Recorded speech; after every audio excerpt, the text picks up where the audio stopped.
Hello everyone, welcome back to our channel future study.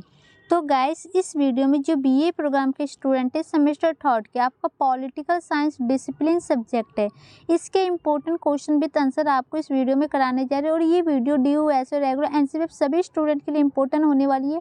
देखिए guys, अगर किसी भी स्टूडेंट को इस वीडियो को परचेज करना है तो आप व्हाट्सअप नंबर पर मैसेज कर सकते हैं, जिसमें most important 18 question with answer की PDF है और इसी में से आपके पेपर में क्वेश्चन देखने को जरूर मिलेंगे। ठीक है, तो देखिए, इससे पहले जो हमने क्लासेस थर्ड कंप्लीट करा चुके हैं, ये क्लासेस हमारी जो 4 होने जा रही है, तो इसमें जो हम क्वेश्चन कराने जा रहे हैं वो दिखाते हैं।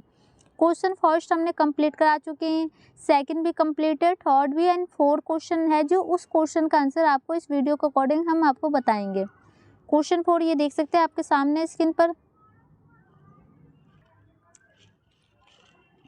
तो सबसे पहले क्वेश्चन देखते हैं, मूल लोकतंत्र के सिद्धांत महत्व, लोकतंत्र में समकालीन नव परिवर्तन के कुछ प्रमुख उदाहरण का वर्णन कीजिए। तो इसमें सबसे पहले आपको इसके सिद्धांत के बारे में बताना है, इसके महत्व के बारे में बताना है, इसमें जो परिवर्तन हुए वो बताना है।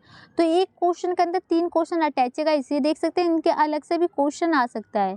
ठीक है, इसी में एक ऑप्शन में आप क्वेश्चन देख सकते हैं, प्रतिनिधि लोकतंत्र के मूलभूत मूल्य सिद्धांत क्या है। तो जैसे कि आपको यहाँ सिद्धांत बताने, उदाहरण के साथ स्पष्ट कीजिए। अलग से भी इस टाइप से क्वेश्चन आ सकता है। ठीक है, क्वेश्चन आपको समझ में आ गया। चलिए आंसर देखते हैं। सबसे पहला पॉइंट है आपका, मूल लोकतंत्र के प्रमुख सिद्धांत। सिद्धांत के अकॉर्डिंग क्वेश्चन आए तो ये वाले सभी पॉइंट लिखने।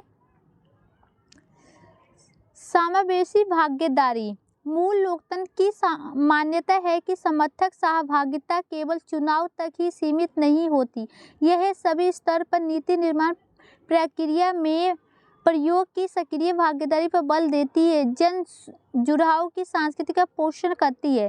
तो देखो, जो मूल लोकतंत्र की जो सिद्धांत है उसकी जो मान्यता क्या है कि जो सहभागिता केवल चुनाव तक ही नहीं है, कोई भी निर्णय, कोई भी फैसला, उन सभी में जो नागरिक है ना अपनी सक्रिय भागीदारी कर सकते हैं, उसका बल उनको दिया गया, उसका प्रयोग कर सकते हैं। और वो जन जुड़ाव होता है ना संस्कृति, उन सभी से जुड़ भी सकते हैं, उसका पोषण भी करती है। ठीक है, और अपेक्षित समूहों को उनकी समस्या के लिए आवाज़ उठाने का अवसर भी प्रदान करती है। अगर किसी भी व्यक्ति को कोई समस्या है तो उसके अकॉर्डिंग आवाज़ उठा सकते हैं और लोग उसकी समस्या को देखेंगे। नागरिक सभाओं में विषमताएं मंच और बुनियादी आंदोलन जैसे सहभागिता तंत्रों के माध्यम से मूल लोकतंत्र ये सुनिश्चित करता है कि सभी स्वयं को सुना जा रहा है और सभी नागरिक की ज़रूरत को ध्यान में रखा जाएगा। तो देखो, जितने भी लोग पार्टिसिपेट करते हैं, सहभागिता करते हैं, सभी मंच पर जाते हैं, बुनियादी आंदोलन होते हैं, उनमें ये भी आपको लोकतंत्र के अकॉर्डिंग आपको सुनिश्चित किया जाता है कि जितने भी लोग यहाँ पर आए हैं, सुन रहे हैं, जितने भी जो नागरिक हैं उनकी ज़रूरत है, उन सभी को ध्यान में रख के कोई भी फैसला लिया जाएगा, कोई भी निर्णय लिया जाएगा और सभी की बातों को हम सुनेंगे, समझेंगे और उसके अकॉर्डिंग ही देखेंगे। सेकंड पॉइंट है इसका, मानव अधिकार अहम विधि इसका शासन। मूल लोकतंत्र मानव अधिकार के मौलिक सिद्धांत अहम विधि के शासन को लोकतांत्रिक शासन का आवश्यक तत्व मानता है। तो जो मूल लोकतंत्र का सिद्धांत क्या है, जो विधि का शासन होता है प्लस मौलिक सिद्धांत होता है, उसको एक जरूरत मतलब आवश्यक तत्व माना जाता है लोकतंत्र के लिए। ठीक है, यह सभी मनुष्यों की गरिमा और सम्मान को मान्यता देकर उनके नागरिक, राजनीतिक, आर्थिक, सामाजिक व सांस्कृतिक अधिकार के संरक्षण का प्रयास करता है। तो जितने भी नागरिक होते हैं, मनुष्य होते हैं ना, उन सभी का सम्मान किया जाता है, उनकी गरिमा को देख के जितने भी आपको समाज के अकॉर्डिंग कह सकते हैं, राजनीतिक, सांस्कृतिक, आर्थिक जितने भी अधिकार है ना, सबको मान्यता दी जाती है। मूल लोकतंत्र में राज्यों और गैर राज्य कारकों को उनके कार्यों के प्रतीक उत्तरदायी बनाने के लिए ठोस कानूनी संरचना, स्वतंत्रता, न्यायपालिका व तंत्रों की मांग करता है। तो जैसे कि आपको जो मूल लोकतंत्र है उसमें जो राज्य है प्लस गैर राज्य होते हैं, उनके जितने भी कार्य होते हैं उन सभी को अकॉर्डिंग देखा जाता है और कानून बनाई जाती है, संरचना बनाई जाती है, न्यायपालिका होती है, उनकी जो स्वतंत्र मांगों को पूरा करती है और वो देखती है इसकी सही है या नहीं है। यह इस बात को सुनिश्चित करता है कि कोई भी कानून के ऊपर नहीं है और न्याय सभी के लिए सुलभ है।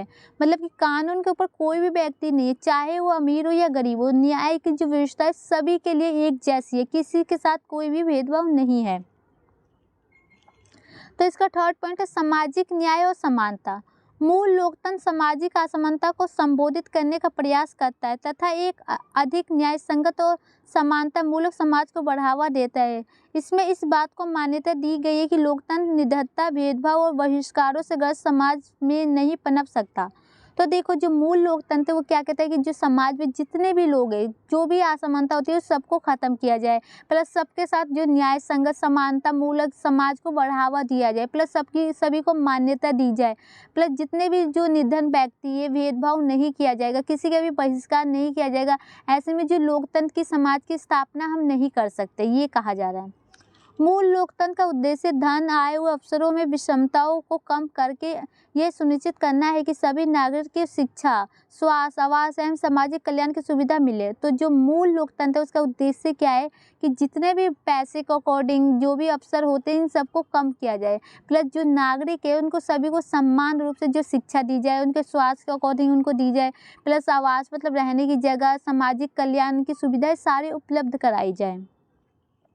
यह सकारात्मक योजना, नगद नीति, समावेशी विकास कार्यक्रम और अपेक्षित समुदाय को सशक्त करने के प्रयास को अपनाने पर बल देती है। तो जितने भी योजना होते हैं सकारात्मक तरीके से उन सभी को अपनाने का, उसका विकास करने को ही ये प्रेरित करती है, ठीक है, बल देती है, ताकि एक ऐसे समाज को बढ़ावा मिल सके जहाँ पर नागरिक लोकतांत्रिक प्रक्रिया में पूरी तरह से भागीदारी दिखाए और उस पर लाभ उठा सके। तो मतलब कि ये देखो इनका चाहना, इनका मानना ये है कि जो नागरिक है सभी भाग ले और सभी अपनी भागीदारी दिखाए, प्लस सभी अवसरों का वो लाभ उठाए लोकतंत्र में। इसका 4 पॉइंट है, देख सकते हैं। संवैधानिक जवाबदेही और पारदर्शिता। मूल लोकतंत्र शासन में पारदर्शिता, जवाबदेही और उत्तरदायित्व पर बल देता है। इसके लिए निवेचित प्रतिनिधि अहम जन अधिकारियों को जनता के समक्ष खुलेपन, जवाबदेही की जरूरत है। मूल लोकतंत्र कुछ क्रियाविधियों को बढ़ावा देते हैं, जैसे कि सूचना की स्वतंत्रता, सुरक्षा तथा जन संस्थाओं की अखंडता को सुनिश्चित करने के लिए नागरिक निरंचित आदि। यह एक ऐसी संस्कृति को बढ़ावा देते हैं जिसमें नेतागण अपने कार्यों के लिए नागरिक के प्रति जवाबदेह हो और व्यक्तिगत या विशेष वर्गीय हितों की वजह जनहित में सभी निर्णय लिए जाते हो। तो इसका मतलब ये है कि जितने भी व्यक्ति है लोकतंत्र के अकॉर्डिंग है, तो उनको सभी के जो बल है ना उनका प्रयोग करते हैं ना, उसके प्रति जो जनता का कोई क्वेश्चन उठा दे तो उसको आपको जवाब देना होगा कि ऐसा क्यों किया। और सभी को खुलेपन की आज़ादी है, सभी अपनी इच्छा के अकॉर्डिंग कार्य कर सकते हैं, जनता कोई भी कार्य कर सकती है, पूछ सकते हैं, अपनी सुरक्षा के अकॉर्डिंग जो स्वतंत्र है और उनकी अखंडता को बनाए के लिए नागरिक के द्वारा ही किए जाएंगे। और अगर कोई भी नेता है जो कि नागरिक चाहे कि इसके प्रति कि मुझे जवाब चाहिए कि ऐसा आपने कार्य क्यों किया, तो जो नेता है उसको जवाब देने के लिए बाध्य है। अब देखिए ये तो आपके कह सकते हैं सिद्धांत के अकॉर्डिंग 4 पॉइंट है। अब आपके पेपर में आ सकते हैं मूल लोकतंत्र का महत्व बताइए। तो महत्व के अकॉर्डिंग ये पॉइंट है, तो देखते हैं। सशक्तिकरण और मानव विकास। मूल लोकतंत्र व्यक्ति को उनके अधिकार प्रदान करके सशक्त बनाता है, साथ ही उनके समग्र विकास की ओर अवसर भी प्रदान करता है। यह नागरिक को अपने जीवन को आकार देने के लिए सक्रिय भागिता का अवसर देता है, ताकि स्वामित्व एवं संबद्धता की भावना को बल मिले। मूल लोकतंत्र शिक्षा, स्वास्थ्य सेवा एवं सामाजिक कल्याण को बढ़ावा देकर मनुष्य के विकास एवं योजनाओं को उन्नत करता है। तो देखो इसमें क्या है कि सशक्तिकरण के अकॉर्डिंग मानव विकास, मतलब इसमें कहा जाता है जो मनुष्य है ना सभी को जो उनके विकास के अवसर प्रदान किए जाए, वो अपना विकास करें। नागरिक के जो जीवन में उनको आकार दिया जाए, उसमें भागीदारी दी जाए, उनके अवसरों को दी जाए और उनके स्वास्थ्य के अकॉर्डिंग जितने भी रहते हैं वो अपने बल का भावनाओं का प्रयोग कर सकते हैं। उनको जो अवसर मिलना चाहिए स्वास्थ्य के अकॉर्डिंग, शिक्षा के अकॉर्डिंग, सामाजिक कल्याण के अकॉर्डिंग वो अपना विकास कर सकते हैं और अपनी योग्यता को उन्नत कर सकते हैं, बढ़ावा दे सकते हैं। ठीक है। सेकेंड पॉइंट है समाजीय एवं समावेशन। सामाजिक न्याय और समानता को प्राथमिकता देकर मूल लोकतंत्र सामाजिक विभाजन के अंतर को कम करता है। मतलब कि जैसे कि आपको पता है सामाजिक न्याय मतलब समानता, सभी को सामाजिक न्याय के अकॉर्डिंग सभी समान व्यक्ति है, किसी के साथ कोई भी विभाजन नहीं किया जाएगा और ये अंतर कम किया जाता है इसके द्वारा। ठीक है। और इस प्रकार सामाजिक समाज्य को बढ़ावा देता है। यही एक अपने नागरिक की विभिन्नताओं के प्रति सम्मान व्यक्त करके ये सुनिश्चित करता है कि सभी के स्वर और सुना जा रहा है और ये सभी महत्वपूर्ण है। मतलब ये बताया जाता है कि जो लोकतंत्र में सभी के व्यक्तियों का सम्मान है और सभी को सुना जा रहा है, समझा जा रहा है और ये बहुत ही ज़्यादा महत्वपूर्ण है।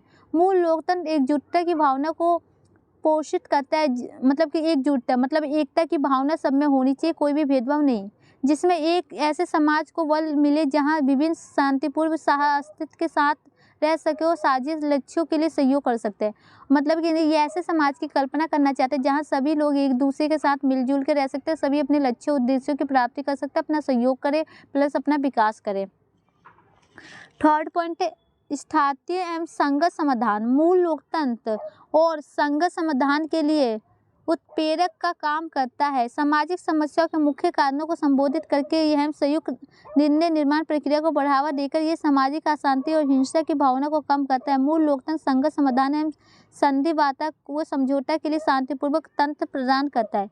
तो इसका थर्ड पॉइंट है मतलब कि जो संघर्ष समाधान, मतलब कोई भी समस्या होती है, संघर्ष होता है, उसके अकॉर्डिंग वो समस्या को कारण को समझता है, उसके लिए जो उनको बढ़ावा देता है प्लस उसको कम करता है और लोगों में जो अशांति होती है, हिंसा होती है, इनकी भावना को कम करता है प्लस जो संघर्ष के लिए समाधान करते हैं उसके लिए महत्वपूर्ण शांतिपूर्वक का तंत्र भी वो प्रदान करता है। 4 पॉइंट है वैधता और विश्वास। मूल लोकतंत्र राजनीतिक व्यवस्था की वैधता और विश्वास को बढ़ावा देता है, मतलब कि जो राजनीति के अकॉर्डिंग जो व्यवस्था होती है उसको विकास कैसे किया जाए, उसके विश्वास को बढ़ावा दिया जाएगा। मूल लोकतंत्र को लागू करने में कई चुनौतियां हैं। राजनीति में धन का प्रभाव, निगमों के हितों शक्तियों का विकेंद्रीकरण, सामाजिक न्याय से सरकार के लक्ष्य को दुर्बल बना सके। तो देखो जो मूल लोकतंत्र है उसको हम लागू करने में बहुत सारी चुनौतियों का सामना होता है, जैसे धन के अकॉर्डिंग, पैसे के अकॉर्डिंग, नियम शांति के अकॉर्डिंग, केंद्रीकरण के अकॉर्डिंग, सामाजिक न्याय संयुक्त सरकार के अकॉर्डिंग जो लक्ष्य है उनके क्या है उसके अकॉर्डिंग बहुत सारी समस्या होती है। और इससे कारण ये होता है कि जो संस्था में विश्वास का पतन होता है और इसमें पतन होता है लोकतंत्र के विकास, जो लोकतंत्र है उसके विकास में बाधक आती है, जो संस्थाओं का पतन होगा। तो इसके अतिरिक्त 21वीं सदी में वैश्विक जुड़ाव ने भी कई चुनौतियां खड़ी की है, क्योंकि एक देश में लिए जाने वाले निर्णयों को दूसरे देश पर भी दूरगामी प्रभाव पड़ता है। मतलब कि जैसे वैश्वीकरण के एक देश में कोई भी फैसला लिया जाए तो उसके अकॉर्डिंग दूसरा देश भी उसके अकॉर्डिंग ही उसको प्रभाव पड़ेगा और वो भी यही करना चाहेगा। तो ये पॉइंट थे कुछ इसकी चुनौतियों के अकॉर्डिंग। तो आपको हमने इसका महत्व बता दिया प्लस इसके सिद्धांत बता दिए। अब आपका एक क्वेश्चन लास्ट बचता है इसमें, लोकतंत्र में समकालीन नम परिवर्तन, मतलब कि इसमें जो परिवर्तन क्या क्या है, क्या क्या चेंजिंग आए, तो ये इसके कुछ पॉइंट है। तो चलिए गाइस इसे देख लेते हैं, इसके बाद ये क्वेश्चन खत्म हो जाएगा।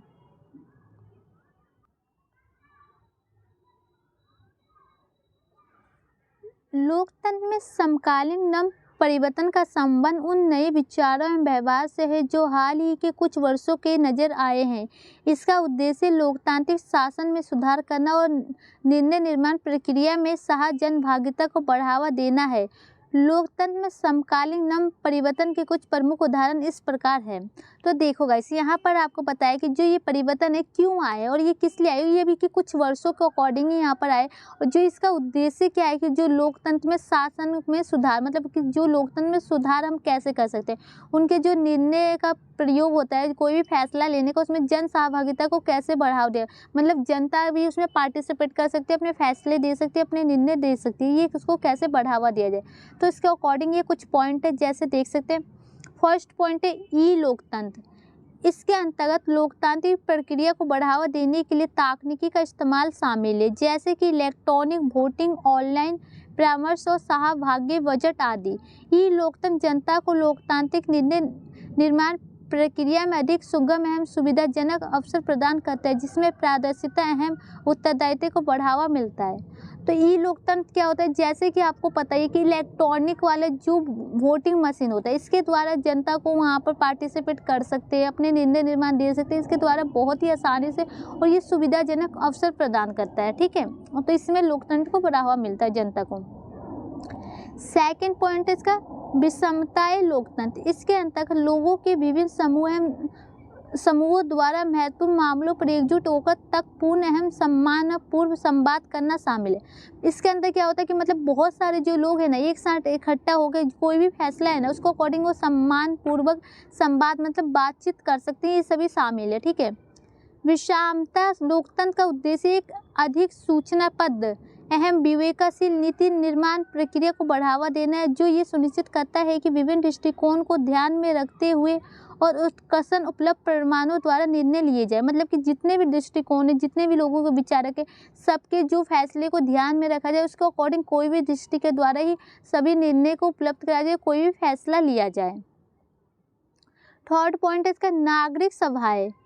यह निउद्देशीयता से चिन्हित लोगों के समूह होते हैं जो इकट्ठे होकर महत्वपूर्ण मामलों पर विचार विमर्श करते हैं, नीति निर्माण परामर्श देते हैं। नागरिक सभाओं का ये प्रयोग नीति निर्माण प्रक्रिया में विस्तृत लैंगिक इनपुट को सुनिश्चित करने के माध्यम से किया जाता है। साथ ही से अधिक संयुक्त एवं सहभागी लोकतंत्र को भी बढ़ावा मिलता है। तो इसमें क्या होता है, नागरिक सभाओं के अकॉर्डिंग जो लोग इकट्ठे होकर कुछ मामलों के अकॉर्डिंग अपने विचारों को रखते हैं, उसके अकॉर्डिंग कोई फैसले लिए जाते हैं, जिसमें जो नागरिक सभाएं होती हैं ना, सबके नीति जो निर्माण की प्रक्रिया उनको लागू किया जाता है, उसको सुनिश्चित किया जाता है। उसके माध्यम से उसे देख के और उसको सही तरीके से लोकतंत्र को बढ़ावा दिया जाता है, सहभागिता दी जाती है। 4 पॉइंट इसका तरल लोकतंत्र। तरल लोकतंत्र प्रत्यक्ष एवं प्रतिनिधित्व लोकतंत्र का एक रूप है जिसमें नागरिक कुछ महत्वपूर्ण मामलों में अपने मतदान की शक्ति कुछ अन्य प्रतिनिधियों को सौंपते हैं, जबकि कुछ मामलों में प्रत्यक्ष मतदान करने का समर्थन रखते हैं। तरल लोकतंत्र का उद्देश्य नागरिक सहभागिता को बढ़ाना और अधिक लचीले एवं उत्तरदायी निर्णय निर्माण प्रक्रिया को उन्नत करना है। तो इसमें क्या होता है कि जो नागरिक है अपनी इच्छा अकॉर्डिंग, अपने जो मतदान के अकॉर्डिंग जो शक्ति होती है, किसी और को भी इसमें सौंप सकते हैं। और प्लस जो इसका उद्देश्य क्या होता है कि जो नागरिक है अपने इसको बढ़ावा दिया जाए और उसके लचीलेपन और उत्तरदायी निर्णय निर्माण होते हैं उनकी प्रक्रिया को उन्नत पहुँचाया जाए। इसका 5 पॉइंट है खुली सरकार। इसका संबंध सरकारी आंकड़ों और निर्णय लेने की प्रक्रिया को जनता के लिए अधिक पारदर्शी एवं सुगम बनाता है। खुली सरकार का उद्देश्य जनता के विश्वास और लोकतांत्रिक प्रक्रिया में उनकी ओर बढ़ाना है, ताकि सुनिश्चित किया जा सके कि नागरिक उस सूचना तक पहुँचा है जिसके द्वारा वो सरकार को जिम्मेदार बना सकते हैं। तो देखो, खुली सरकार के अकॉर्डिंग मतलब कि कोई भी व्यक्ति, कोई भी नागरिक, कोई भी फैसले के अकॉर्डिंग कोई भी सरकार कोई निर्णय लेती है, वहाँ तक वो पहुँच सकता है, उसे देख सकता है कि हाँ ये हमारे लिए सही किया जाए, और सरकार को जान सकता है, समझ सकता है कि सरकार द्वारा ये हमारे लिए कर्तव्य सही किया जा रहा है। उसको पूरा विश्वास नागरिक को दिलाया जाता है। इसका 6 पॉइंट है इलेक्ट्रॉनिक मतदान। इलेक्ट्रॉनिक मतदान को ई वोटिंग भी कहा जाता है। इसमें इलेक्ट्रॉनिक व्यवस्था के माध्यम से चुनावों में वोट डाले जाते हैं और इसकी गिनती की जाती है। इसके द्वारा वोटिंग अधिक सुविधाजनक और सुगम हो जाती है, क्योंकि इसके द्वारा मतदान अपने आवास एवं कार्यस्थलों से दूर होते हुए भी मतपात्र में मतदान कर सकते हैं और इस तरह मतों की गणना में मानवीय गड़बड़ी होने का अवसर कम हो जाता है। इलेक्ट्रॉनिक मतदान के अकॉर्डिंग मतलब जैसे कि कोई ऑनलाइन मतदान होता है ना, वोट होता है, तो उसके द्वारा दे सकते हैं, उसमें कोई भी गड़बड़ी नहीं होगी, कोई भी चीट नहीं होगा, उस कहीं भी व्यक्ति होने के बाद भी कहीं भी वो व्यवस्था उपलब्ध कर सकता है और दे सकता है। अब इसका देखिए सहभागी बजट। सहभागी बजट वह प्रक्रिया है जिसके अंतर्गत सार्वजनिक धन के आवंटन में जनता सीधे भाग लेती है। इसके अंतर्गत जनसभाएं, ऑनलाइन फोरम या अन्य प्रकार की प्रक्रिया शामिल है जिसमें नागरिक सार्वजनिक धन व्यय के संबंध में अपनी प्राथमिकता पर चर्चा कर सकते हैं। मतलब वही है इसमें कि जो बजट के अकॉर्डिंग, पैसे के अकॉर्डिंग सरकार के जो निर्णय होते हैं उसमें भी पार्टिसिपेट कर सकती है, जनता भाग ले सकती है और ऑनलाइन फॉर्म भी भर सकती है, उसकी प्रक्रिया को समझ सकती है, उसमें शामिल जो भी नागरिक है वो धन के अकॉर्डिंग देख सकते हैं सब कुछ। 8 पॉइंट है सोशल या सामाजिक मीडिया। मतलब सोशल मीडिया के अकॉर्डिंग, इंटरनेट के अकॉर्डिंग कोई भी व्यक्ति उसमें पार्टिसिपेट कर सकता है, यही होगा। सामाजिक मीडिया राजनीतिक सहभागिता और सक्रियता के लिए नए रास्ते प्रदान करके लोकतांत्रिक प्रक्रिया में परिवर्तन लाने की क्षमता रखता है। सामाजिक मीडिया के द्वारा जनता अपने विचार साझा करती है, सम्मान हित वाले अन्य लोगों से जुड़ सकती है और अपने चुनाव प्रतिनिधियों को उत्तरदायी बना सकती है। तो देखो वही है, मीडिया के द्वारा जनता पूरे समाज में जुड़ सकती है, सम्मान रूप से अपने जो प्रतिनिधि चुनते हैं उनको उत्तरदायी भी बना सकती है मीडिया के द्वारा राजनीतिक में। अब आपका नेक्स्ट पॉइंट है, लास्ट पॉइंट आप कह सकते हैं मुक्त डेटा। मुफ्त डेटा का अर्थ है सरकारी आंकड़ों को जनता के लिए उपलब्ध कराना और उनके पुनः उपयोग का अवसर देना। मतलब फ्री में जो डाटा दिया जाएगा, जनता को कोई भी डाटा चाहिए उसको फ्री में उपलब्ध कराया जाएगा। इसके द्वारा नागरिक उन जन संस्थाओं की कार्य प्रणाली को बेहतर ढंग से समझ सके और उनके कार्यों के लिए जिम्मेदार ठहरा सके। मतलब कि उनके कार्य क्या किया उनके लिए जिम्मेदार ठहरा सकती है।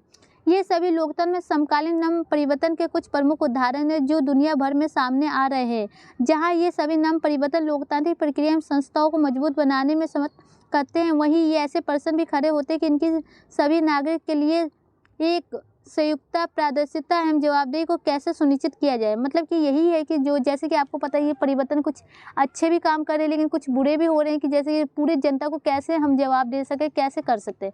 तो गाइस फाइनली ये क्वेश्चन भी तन से कंप्लीट हो चुका है। देखो हमने आपको टोटल यहाँ पर अभी तक जितने हमारी 4 क्लासेस है इसके मिला के टोटल 5 क्वेश्चन करा चुके हैं। 5 में से आपके 2 क्वेश्चन आपके पेपर में ज़रूर बन सकते हैं। अब देखिए इसके बाद जो क्वेश्चन नंबर 6 का आंसर आपको मिलेगा नेक्स्ट वीडियो में क्लासेस 5 के अकॉर्डिंग। अगर इस वीडियो में क्वेश्चन का आंसर चाहिए नेक्स्ट वीडियो में तो कमेंट बॉक्स में मैसेज कीजिए, तो वीडियो बना देंगे।